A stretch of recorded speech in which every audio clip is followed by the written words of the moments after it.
गुरुर्ब्रह्मा गुरुर्विष्णुः गुरुर्देवो महेश्वरः गुरु साक्षात् परब्रह्म तस्मै श्री गुरवे नमः. तस्मै श्री गुरवे नमः. नमस्कार. पुष्कळपर्यंत आपण मुक्तचिंतन केलं आता. आणि आपण गीतेतून काय शिकतो? जर आपल्या वाट्याला स्तुती आली, तर आपल्या मनामध्ये कुठल्या प्रकारची भावना उत्पन्न व्हायला पाहिजे? आणि जर देवाच्या कृपेने आपल्या वाट्याला निंदा आली, तर आपल्या मनात कुठल्या प्रकारची भावना उत्पन्न व्हायला पाहिजे? याच्याबद्दल गीता आपल्याला काय शिकवते? गीतेमधनं आपण काय शिकलो? So I don't have to show you my WhatsApp messages. So I'm going to stop sharing here for a second. Let me close all of my other windows.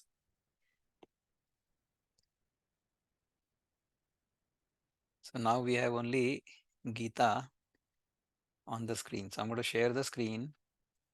We will first go into what Prabhupada has to say. कारण की आपण ह्या 12व्या अध्यायाच्या 10व्या श्लोकापर्यंत मागच्या वेळेस आलो होतो. तर यावेळेस आपण we are going to do the 11वा श्लोक. अथैतदप्यशक्तोऽसि कर्तुं मद्योगमाश्रितः सर्वकर्मफलत्यागं तथा कुरु यतात्मवान. याचा अर्थ हा आहे की if however you are unable to work in this consciousness of me, then try to act giving up all results of your work and try to be self situated. म्हणजे आतापर्यंत आधी काय सांगितलं होतं की पहिले जो निर्गुणाचा उपासक आहे त्याच्याबद्दल सांगितलं की तुम्हाला जर निर्गुणाची उपासना करता येत असेल, करू शकत असाल तर फार चांगली गोष्ट आहे. त्याच्यानंतर योगाबद्दल सांगितलं, योगी लोकांबद्दल, की तुम्हाला जर ते शक्य असेल तर तुम्ही ते करा, पण ते करणं खूप कठीण आहे. म्हणून मग फॉरगेट अबाउट इट. तुम्ही आता भक्ती करा. भक्ती तुमच्यासाठी सोपी आहे. भक्तीच्यासाठी काही क्वालिफिकेशनची गरज नाही आहे. परंतु भक्ती अनन्य भावाने व्हायला पाहिजे. जर भक्ती अनन्य भावाने नसेल होत, तर मग तुम्ही आता कर्म करा. So he is lowering the goal post असं म्हणायला पाहिजे, किंवा लोअरिंग द बार. तर समजा आपण उंच उडीची जर शर्यत असेल, काय असतं की प्रत्येक माणसाला, प्रत्येक जो धावक असतो, तो जो बार असतो ना त्याच्यावरनं उडी मारायची असते. उंच उडीची शर्यत. तर पहिल्यांदी ज्ञानाची उडी जेवढी असते तेवढा बार होता. It was so tall. निर्गुणाची उपासना. निर्गुणाची उपासना म्हणजे की भगवंत सगळीकडे भरलेला आहे. The principle happens to be divine आणि what you see in the world is only a manifestation or only an appearance. ही होती पहिली उंच उडी. आता ती तुम्हाला झेपत नाही. ठीक आहे, हरकत नाही. मग तुम्ही योग करा. Control your mind. मग त्याच्यासाठी जे यम, नियम, आसन, प्राणायाम, प्रत्याहार, धारणा, ध्यान, समाधी, अष्टांग योग करा तुम्ही. पण ते करण्याची आहे का हिंमत? ते करणं खूप कठीण आहे. ज्ञानमार्ग कसा असतो, की जंगल कापत जाऊन काटेरी झुडपं आपण सगळी कापून अंगाला वर काढून जाण्यापेक्षा भक्तीच्या विमानात बसा. म्हणजे मग तुम्हाला हे सगळं काही करायची गरज नाही. नाही, असंच भगवंतांनी सांगितलं. पण काय अनन्य भक्ती पाहिजे. म्हणजे काय, की तुम्ही ज्या जहाजात बसले असाल त्याच जहाजात तुमचे पाय ठेवा. नाहीतर एका जहाजात एक पाय आणि दुसऱ्या जहाजात दुसरा पाय असा ठेवला तर तुम्ही दोघेही असे तुमचे पाय होतील आणि शेवटी तुम्ही मराल समुद्रात पडून. म्हणजे काय आहे, की एक जहाज भक्तीचं आहे आणि दुसरं जहाज प्रापंचिकतेचं आहे. So you want to worship God and you also worship the things in the world. आता बायबलमध्ये सुद्धा येशू ख्रिस्त म्हणतो, की you cannot worship God and mammon at the same time. तुम्ही नाही करू शकत ते. पण आपल्याला सोयीसाठी देव पाहिजे असतो आणि बाकीच्या वेळेस आपल्याला प्रपंचच पाहिजे असतो. So we want everything in the world and we want God to be a facilitator. ईश्वर आपल्याला एक टूल म्हणून वापरायचा असतो, साधन, की ईश्वरा, माझ्याकडनं हे सगळं अर्जित करणं काही शक्य नाही आहे. I cannot really earn all of this. So why don't you become my partner and you help me earn all of this. That is how our relationship with सगुण साकार जो ईश्वर असतो ना, त्याच्यासोबत आपलं जे रिलेशनशिप असतं ते असं ट्रान्झॅक्शनल असतं, की देवा मी तुझी एवढी भक्ती करणार आहे म्हणजे मग मला नोकरीमध्ये प्रमोशन मिळू दे, मला एवढा पगार मिळू दे, माझं लग्न होऊ दे, लग्न नसेल झालं तर लग्न झालं असेल तर मला मूल होऊ दे, मला मुलगा हवा असेल तर मुलगा होऊ दे, नाही तर मुलगी होऊ दे. असल्या अनेक प्रकारच्या आपल्या प्रार्थना असतात देवाकडे. म्हणजे कसं आहे, की we are wanting to use Ishwar as a sadhan to achieve something in the world म्हणजे साध्य. Whereas actually what should be the case is की ह्या प्रपंचाला किंवा ह्या जगाला किंवा या जगामधल्या वस्तूंना तुम्ही साधन बनवा आणि ईश्वर हे साध्य बनवा. That is how it is suppose to be. But our भक्ती is exactly topsy turvy, opposite असायला पाहिजे त्याच्यापेक्षा एक्झॅक्टली उलटी आहे आपली भक्ती. तर अनन्य भावाने जर भक्ती करत असाल तर दॅट इज ऑल्सो ओके. तर ज्ञान नसेल झेपत, योग नसेल झेपत, भक्ती करा. आता भक्ती पण नसेल झेपत, तर आता now the bar is even lower.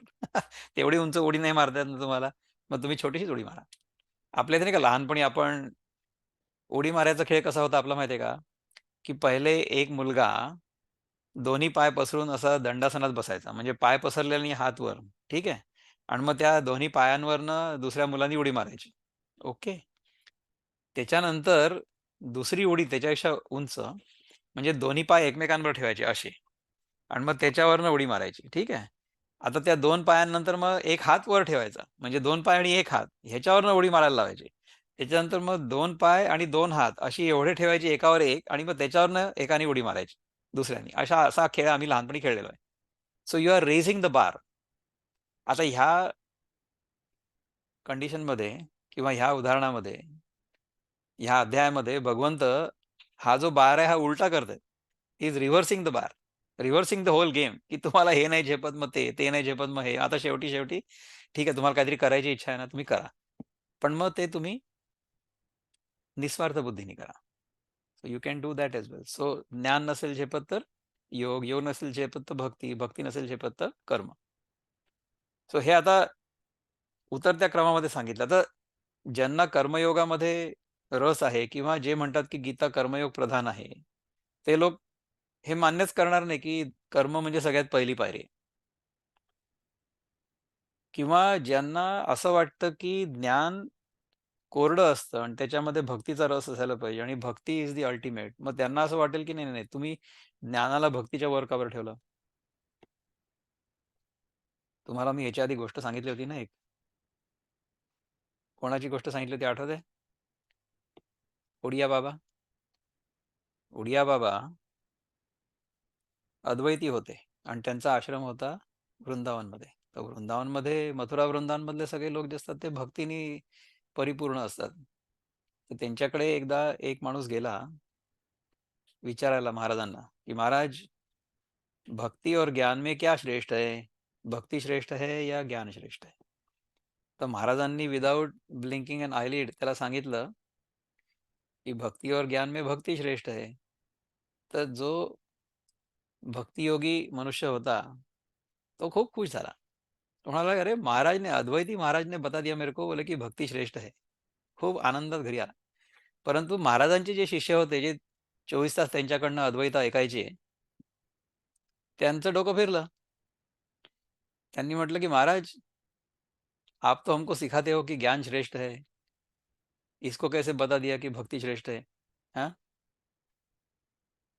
तर महाराजांनी शांतपणे उत्तर दिलं, की "भक्ति और ज्ञान में भक्ति श्रेष्ठ है. ज्ञान में बड़ा-छोटा कोई होता नहीं है. ज्ञान में बड़ा-छोटा कोई नहीं होता है." ही आहे अद्वैतावरती निष्ठा. की समजा कोणी येऊन तुम्हाला सांगितलं, की "महाराज तुमको कुछ नहीं आता है." तथास्तु. I am not trying to prove anything to anybody. जगाचं दर्शन आपल्याला जग जसं असेल तसं नाही होत. जगाचं दर्शन आपल्याला आपण जसे असू तसं. तर लोकांनी जर तुम्हाला जोडे मारले, तर ते तुम्ही कसे घ्यायचे? That is up to you. आणि what you will return is up to you. जर आंब्याचं झाड बहरलेलं असलं, खूप आंबे लागलेले असतात, तर ते आंबे तोडण्यासाठी लोक त्या आंब्याच्या झाडाला दगड मारतील. आंब्याचं झाड दगड मारेल का परत? आंब्याचं झाड तर आंबे वाटेल. म्हणजे समजा मारायची असले, समजा तुम्ही जर मला दगड मारले आणि माझ्याजवळ फक्त आंबेच आहे मारण्यासाठी, तर मी काय फेकून मारेल, दगड की आंबे? विचार करा. So when we receive criticism from the world, we should try to take that criticism constructively. आणि स्वतःला विचारून बघा की हा जो आक्षेप आहे किंवा हे जे accusation आहे, whether that is correct or not. तुम्ही तुमच्या स्वतःला उत्तर द्या. तुम्ही जगाला उत्तर द्यायला बांधील नाही, परंतु स्वतःला तर उत्तर द्यायला बांधील आहे ना. Are you really doing this thing with the right kind of attitude?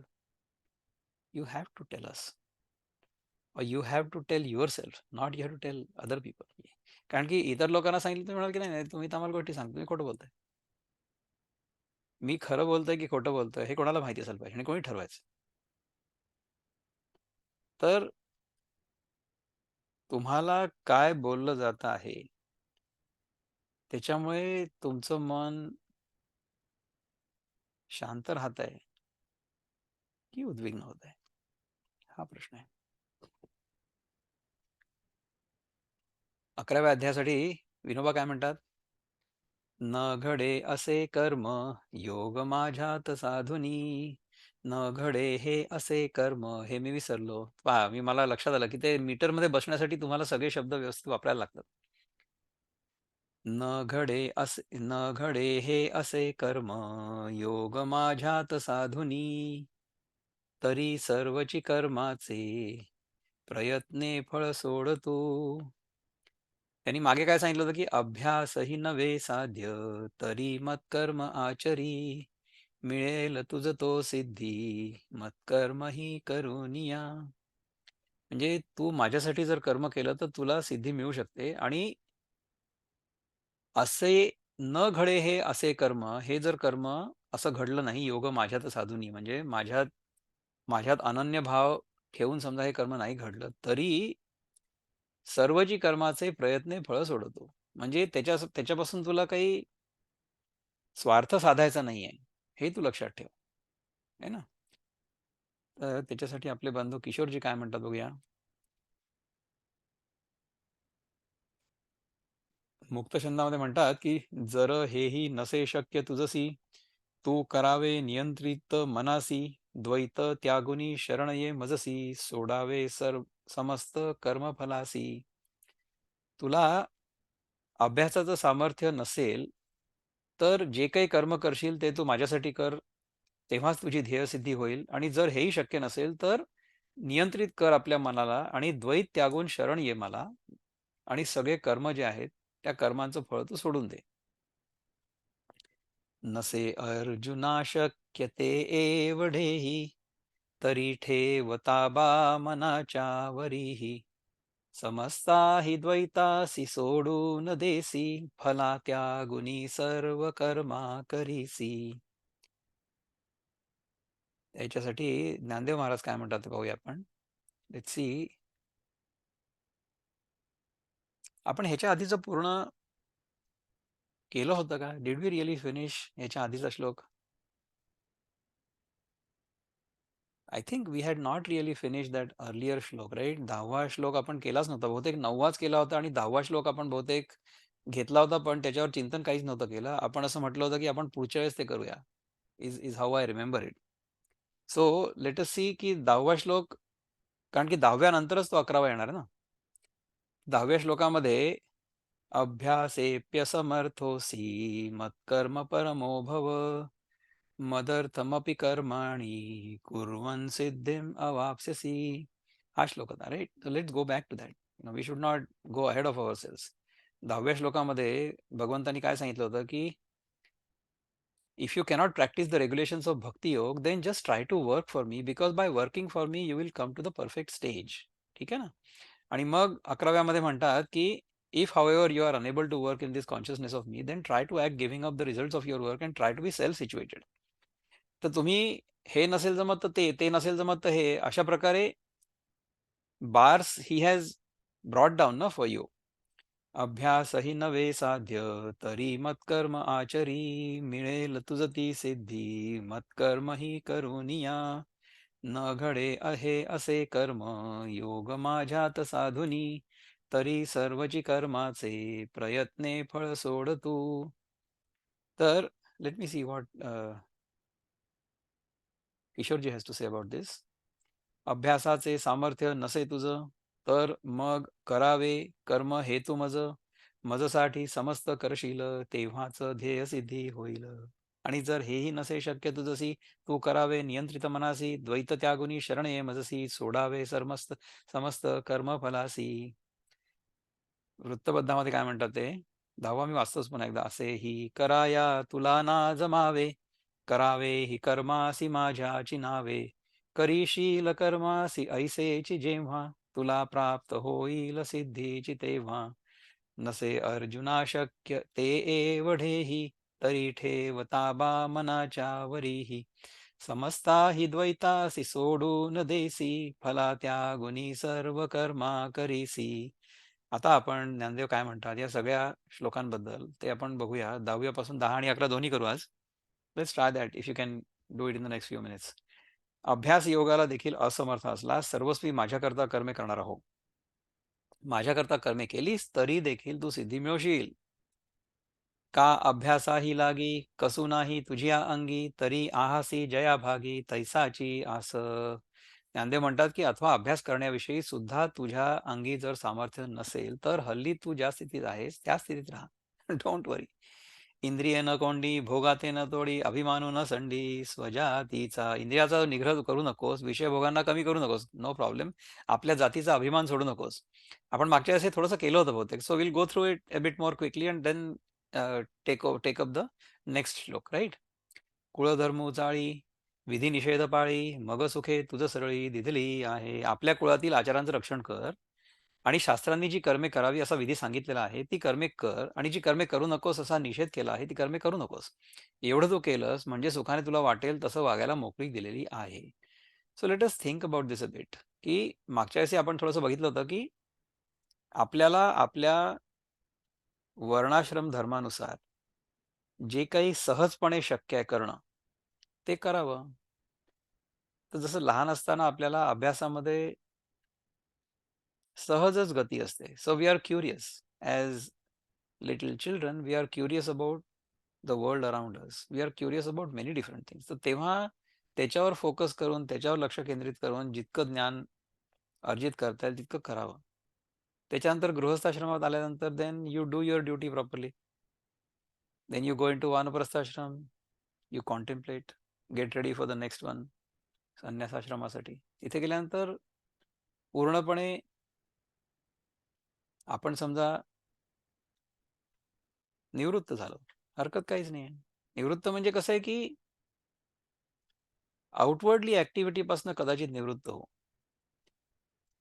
तसं करायची गरज नाही. आउटवर्डली ऍक्टिव्हिटी तुम्हाला करावीच लागेल. म्हणजे जोपर्यंत हे शरीर आहे तोपर्यंत त्या शरीराला व्यवस्थित ठेवणं तुम्हाला क्रमप्राप्त आहे. म्हणजे काय की तुम्हाला खावं लागेल, शरीर मेंटेन करावं लागेल, व्यायाम करावा लागेल शेवटपर्यंत. आता म्हणजे आता आपण एक योगी बघतो की ते 125 वगैरे वर्षाचे, अजूनही छान आहे. करू शकतो आपण असं. म्हणजे इतके वर्ष जगावं हा हेतू नसावा, परंतु जितके वर्ष आपण जगू तितकी वर्ष आपण आपलं शरीर अशा प्रकारे ठेवू की ज्यामुळे इतरांना त्याचा जाच नाही होणार. आणि समजा असं होत असेल की आता हे शरीर टिकण्यासारखं नाही राहिलेलं आहे आणि आपल्याला जगामध्ये मिळवण्यासारखं पण काही उरलेलं नाही आहे, तर त्याच्यानंतर प्रायोपवेशन आपण करू शकतो. मी हे 2 उदाहरणं माझ्या घरातली बघितलेली आहेत. म्हणजे माझ्या वडिलांचे वडील आणि आईचे वडील दोघांनीही प्रायोपवेशन केलं होतं. की ज्यांना त्यांना जेव्हा लक्षात आलं की नाही आता ह्याच्यातनं आपण नाही बाहेर निघू शकत, तर त्यांनी खाणं-पिणं सोडून दिलं. खाणं तर सोडलंच होतं. पिणं म्हणजे त्यांना चमचा-चमचा गंगाजळ आम्ही देत होतो. परंतु त्यांनी खाणं सोडलं होतं. कशाकरता? कारण की आता आपण हा देह शांतपणे सोडून द्यायचा आहे. देह शांतपणे सोडण्यासाठी सुद्धा हिंमत लागते. तर तशा प्रकारे समजा आपण करू शकलो, तशा प्रकारची तयारी जर आत्तापासूनच करू शकलो, तर आत्ता आपण काय करतो? आता आपण लोकांना सांगण्याचा प्रयत्न करतो, की तुम्ही पहिले आहार शुद्धी करा. आहार शुद्धीनंतर नियमित उपवास करण्याची सवय अंगी बाणवा. So if you learn how to purify your diet and if you know how to fast, if you can sustain intermittent fasting. आपल्या इथे एक ताई आहेत आपल्या त्या तर एव्हरी अदर डे जेवतात. एक दिवस मध्ये खातच नाही, दुसऱ्या दिवशी जेवतात. त्यानंतर मग तिसऱ्या दिवशी पुन्हा उपवास पूर्ण दिवसभर, फक्त पाणी. अशाही प्रकारचे लोक आहेत.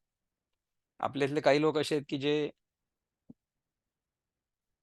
14-15 दिवस खातात आणि मग एक दिवस पूर्ण उपवास करतात एकादशीच्या दिवशी. असे लोक आहेत. आपले ते काही लोक असे आहेत, की जे 6 महिन्यातनं एकदा 9-9 दिवस उपवास करतात. आपले प्रधानमंत्री आहेत.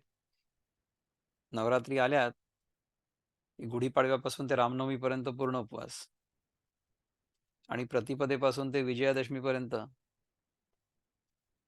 तेव्हा पूर्ण उपवास. तर अशा प्रकारच्या उपवासाची सवय जर आपण आधीपासून आपल्या शरीराला आणि मनाला लावून ठेवलेली असली, तर जेव्हा असा उपवास करण्याची वेळ येईल, की जेव्हा आता आपल्याला हा उपवास केल्यानंतर याच्यामुळे आपलं शरीर सहजपणे सुटून जाईल.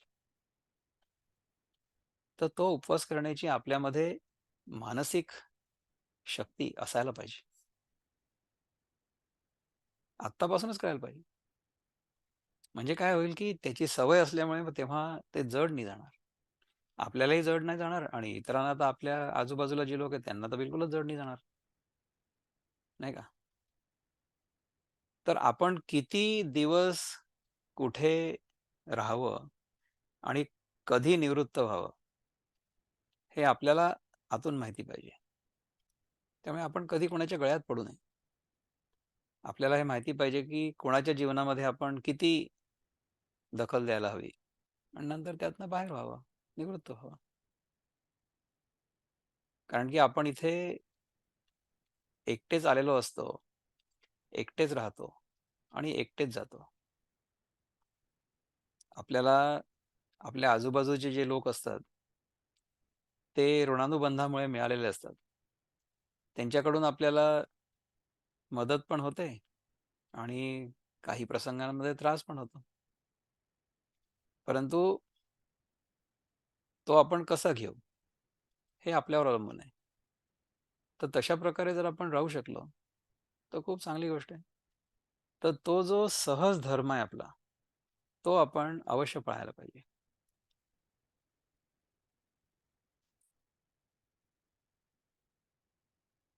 परी मने वाचा देहे, जैसा जो व्यापारू होये, तो मी करीतू आहे ऐसे न म्हणे. परंतु मनाने वाचेने व देहाने जसे जे कर्म होईल ते कर्म मी करीत आहे असं म्हणू नको. म्हणजे कर्ताभाव नको ठेवू.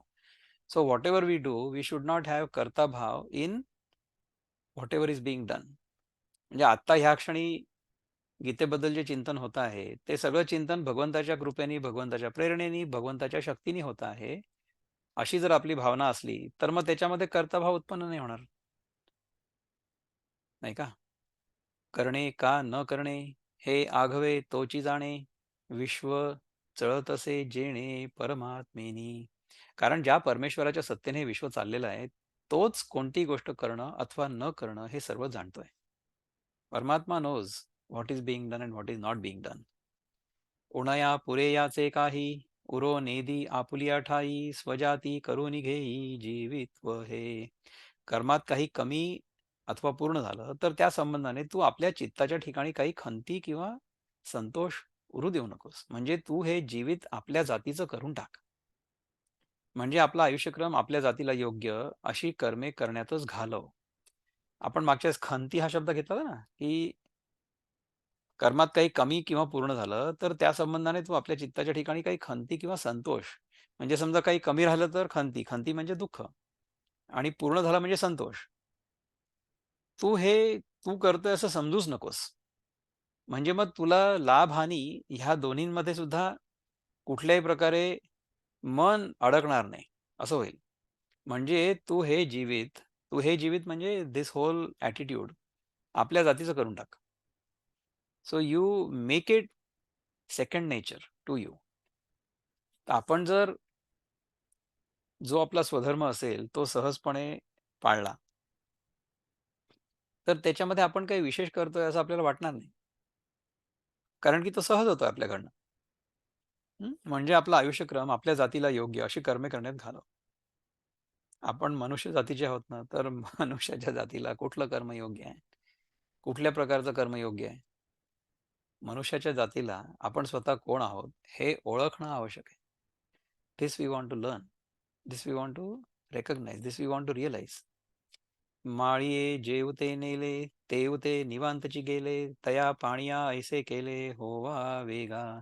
अरे माळ्याने जिकडे नेलं, तिकडे काही एक तक्रार न करता जाणाऱ्या पाण्याप्रमाणे तुझं जीवित निराभिमानपणे कर्म करणारं होऊ दे. म्हणजे आपलं जीवन ज्या दिशेने चाललेलं आहे, त्या दिशेने भगवंत आपल्याला घेऊन जातो आहे आणि भगवंत आपल्याला प्रेरणा देतो आहे. त्याच्या शक्तीमुळे सगळं घडतंय. कसं होऊ दे? अगदी सहजपणे. जसं माळी पाणी घेऊन जातो ना इकडून-तिकडे, पाण्याला काही चॉईस नसतो. त्याचप्रमाणे आपल्या जीवनामध्ये सुद्धा आपण जर सहज कर्म करत राहिलो, स्वधर्मरूपी कर्म करत राहिलो, भगवंताच्या कृपेने, शक्तीमुळे हे सगळं घडतंय, अशा भावनेने करत राहिलो, तर आपण बरोबर दिशेने चाललेलो आहे. म्हणोनी प्रवृत्ती आणि निवृत्ती, ये ओझी नेघे मती, अखंड चित्तवृत्ती माझ्या ठाई. अर्जुना, सहज विचार करून पाहिलं तर आपला मार्ग सरळ आहे किंवा तो आडमार्ग आहे, ह्याची वाटाघाट रथ केव्हा तरी करतो का? रथ जो आहे ना, तो ज्याप्रमाणे त्याचा सारथी घेऊन जाईल, त्याप्रमाणे तो जातो. रथाला काही असं पडलेलं नाहीये, की "अरे, मला ह्यानी हमरस्त्याने न नेता आडवाटेने नेलं." So our car doesn't really have any emotion about whether the driver is taking the car on a rough road or on a highway. The car will go. Car has no emotions. तर त्याचप्रमाणे आपण स्वतःच्या जीवाला म्हणजे आपल्या वेगळेपणाला अशा प्रकारे भगवंताच्या स्वाधीन केलं. भगवंताला शरण गेलो आपण पूर्णपणे, की तू मला जसा चालवशील तसा मी चालणार. तर त्याच्यामध्ये I am not really worried, की तू मला हायवेने नेतोय की आडवाटेने नेतोय. म्हणजे side roads. Okay. Difficult terrain. It doesn't matter. एरवी तरी सुभटा, उजू का अव्हाटा, रघु रथू काही खटपटा करी तू असे. म्हणून कोणतेही कर्म करण्याची प्रवृत्ती अथवा न करण्याची निवृत्ती, अशी ही ओझी तू तुझ्या बुद्धीवर घेऊच नको. म्हणजे मला हे करायचंय किंवा मला हे सोडायचंय. अशा प्रकारच्या बुद्धी अशा प्रकारची ओझी म्हणजे these kinds of pressures you don't take on your mind. तर तू आपल्या चित्तवृत्तीने मी जो परमेश्वर त्या मला निरंतर स्मर. So you keep remembering me at all Times. ठीक आहे ना? आणि जे जे कर्म निपजे ते थोडे बहु न म्हणिजे, निवांतची अर्पिजे माझ्या ठाई. आणि जे जे कर्म घडेल ते कमी अथवा जास्त म्हणू नकोस. ते निमूटपणे मला अर्पण कर. Whatever comes to you naturally, do it आणि just dedicate the whole thing to me. ऐसिया मद्भावना तनुत्यागी अर्जुना, तू सायुज्य सदना माझी येसी. तर अर्जुना, माझ्या स्वरूपाच्या अनुसंधानाने शरीर त्यागानंतर तू सायुज्य रूप मुक्तिरूप माझ्या घरी येशील. म्हणजे तू अशा प्रकारचं अनुसंधान किंवा अशा प्रकारचं वर्तन जर आयुष्यभर केलं, तर जेव्हा तू शरीर सोडशील तेव्हा सायुज्य मुक्ती रूप. सायुज्य मुक्ती म्हणजे आपण भगवंताशी जोडले जाऊ पूर्णपणे. अशा माझ्या घरी तू येशील, असं भगवंत त्याला सांगतायत. तर हा 10वा श्लोक होता. त्या 10व्या श्लोकाबद्दल भगवंतांनी म्हणजे ज्ञानदेव महाराजांनी जे सांगितलं ते आपण आता वाचायचा, शिकायचा प्रयत्न केला. त्याच्याबद्दल काही चिंतन करायचं आहे का? आणि ह्याच्यानंतर 11वा श्लोक आत्ता करायचा आहे का? हे तुम्ही मला सांगा, नाहीतर आपण 11वा पुढच्या वेळेस करू पुन्हा एकदा. 10वा श्लोक अशा प्रकारे आपल्याला भगवंतांनी सांगितलं, की ठीक आहे, ज्ञान नसेल जमत, योग कर. योग नसेल जमत, भक्ती कर. भक्ती नसेल जमत, कर्म कर. पण ती सगळी कर्म मला अर्पण कर. सो इफ वी रिअलाइज की this entire show is being run by the divine. प्रकृतेर्क्रियमाणानि गुणे कर्माणि सर्वशः अहंकार विमूढात्मा कर्ताहम इति मन्यते. हा श्लोक तुम्ही पाठ करून ठेवा आणि हा आपल्या मनामध्ये पूर्णपणे बसवून ठेवा, की जगामध्ये घडणाऱ्या सगळ्या घटना ज्या आहेत, त्या सगळ्या घटना प्रकृतीच्या गुणांच्या नियमांनुसार घडतात. त्याच्यामध्ये आपण काही करत नसतो. परंतु अहंकार विमूढात्मा जो असतो, जो स्वतःला वेगळा आणि कर्ता समजतो, तो त्याच्यामध्ये अडकतो. कारण की जेव्हा आपण स्वतःला कर्ता समजतो, जेव्हा आपण कर्ताभावाने कर्म करतो, तेव्हा त्या कर्माचं फळ आपल्याला भोगावंच लागतं, चांगलं किंवा वाईट. Any questions, comments? कोणाला काही बोलायचं का याच्याबद्दल, 10व्या श्लोकाबद्दल? नाही? 11वा करायचं का आता? तुम्ही मला सांगा. लेट मी सी की किती त्याच्यामध्ये ओव्या आहेत आपल्या इथे. 11व्या याच्यामध्ये 125 पासून ते पुष्कळ ओव्या आहेत. I think we should do it next time. आता नाही करू आपण. पण 10व्या श्लोकाबद्दल जर काही चिंतन करायचं असेल तर आपण 1-2 मिनिट अजून करू शकतो. आणि नसेल तर मग आपण पुढच्या वेळेस भेटू. ओम पूर्णमद पूर्णमिदं पूर्णात् पूर्णमुदच्यते पूर्णस्य पूर्णमादाय पूर्णमेवावशिष्यते. ओम शांती शांती शांती. हरि ओम. श्री गुरुभ्यो नमः. हरि ओम. नमस्कार.